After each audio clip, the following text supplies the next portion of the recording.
must be an investment.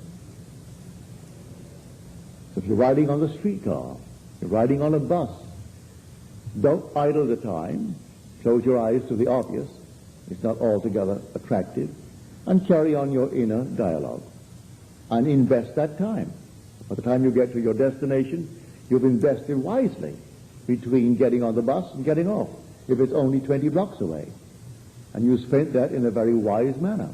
And you've actually used the coin of heaven. He gave you the coin of heaven. Before you judge it, try it. May I tell you, if you try it wisely and really believe in it, it'll prove itself in the testing. And then it doesn't really matter what others will say. You have found that it works. You have the evidence to support it. So it doesn't really matter what the world will say if you try to open up some conversation with a friend or a total stranger. Concerning this, they might laugh at you, but it doesn't really matter. You remain unshaken. I have had moments when you are in a party and you do not know the people, and something leads from this to that, and suddenly you find yourself breaking into a conversation of this nature. And they become indifferent and they turn their back and go elsewhere. Perfectly all right. I'm not offended. When it happens that way, it doesn't really matter. One night, many years ago, he's now gone from this world. You might know him by his reputation. Walter Damrosch. He was a great musician. And I met him at the Harvard Club in New York City. And this friend of mine introduced me to him, and introduced me as a great metaphysician, which is silly. I never identify myself with metaphysics at all, although the word is very good. But Damrosch said to me, and what school is your background? Germanic school, or the French school of metaphysics, or what school of metaphysics? And I said, none. It's only my own visions. Well, Damrosch, just simply with it, turned around and walked away. Completely, ignored me completely from that moment on. He had to have some school, recognized school, the Germanic school. If I could say, well, I studied the Germanic concept of metaphysics, or the French concept, or the English concept. No, I said I have no background of that nature. It's only what I have actually experienced. I'm talking about my own personal experience. And Damrosch turned around and off he went.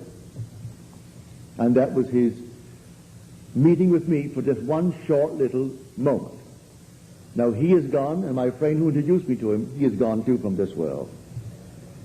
And there is no transforming power in death. As we are, so we are there. None whatsoever. If I'm a thief here, I'm a thief there. If I'm stupid here, I'm just as stupid there. And so if I'm looking for some background of the Germanic background, I'm looking for it there too.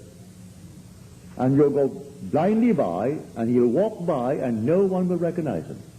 He is bringing light into the world. He came into the world was made by him, and the world knew him not. He came to his own, and his own knew him not. They turned their backs upon him as he comes into the world and tells of the world, how it's brought into being through the Word of God. Then he tells you that you are God and asks you to imitate God as dear children. Well, if God did it this way, and I must imitate him as a dear child, tell me exactly how he did it. For we are told, through faith we understand that the worlds were created by the Word of God, so that things that are seen were made out of things which do not appear. Is that how it's done? It does not yet appear what we shall be, all right.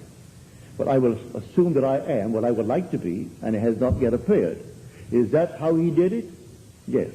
He calls the thing that isn't seen as though it were, and the unseen becomes seen.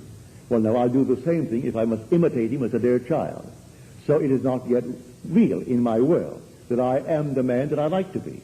Well, I will dare to assume that I am, and to prove it, I will carry on this inner dialogue with a circle of friends that would know it when it happens.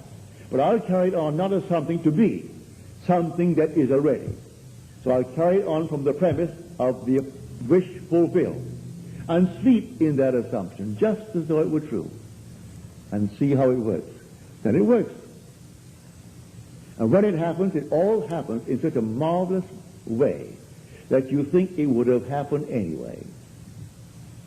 It always works that way. It is so simple, and the ways are so perfect that when it happens, you're inclined to say to yourself, and your friends will convince you, well, you know, it would have happened anyway. You see how it happened? Look, you met so-and-so, and so-and-so introduced you to so-and-so, and through these introductions, it happened. Now, would I have met this one, and would he have introduced me to that one, and therefore would it have happened had I not preceded the entire meetings by my assumption? And of course then they have the big question mark. Well, it would have happened anyway. And many a person will say that, because when it happens, it always happens so naturally. Even if it comes suddenly, it is still in a natural way that it happens. Nothing comes out of the clouds and drops into your lap a huge bag of money. No, if it happens, it's going to happen naturally. Even though it surprises your friends and surprises you, it's going to happen in a very normal, natural manner. So I appeal to you to use your time and your thoughts wisely by investing them rather than spending them. And you can start now, this very moment, to invest your time, invest your thought. And in the not distant future, you'll get the fruit of the investment. For to invest is to expect returns on your equity. And you have equity in the ability to think, and to think in terms of images, think in terms of thoughts. And you have time. So you can actually take it now and invest it. So tonight, take me seriously and go out determined to prove or disprove what I've told you. I ask you to try it. You will not in eternity disprove it, may I tell you? For I'm telling you what I know from experience. I am not theorizing. This is fact. And therefore not a thing in this world can stop you from becoming what you want to be, but yourself. If you allow a seeming object in the world, called another, to argue out of this concept, all well and good. It's entirely up to you. If you believe that there's evil in the world, you have to fight the evil, and join this, and join that, and join the other, all entirely up to you. If instead of fighting the evil, you choose the good, instead of cursing states, you choose the blessing, and choose life instead of death, all right, then you go about your own business, investing your time, investing your thought, and investing your money, rather than spending these things in the world. For all these joiners are only spending. That's all they're doing.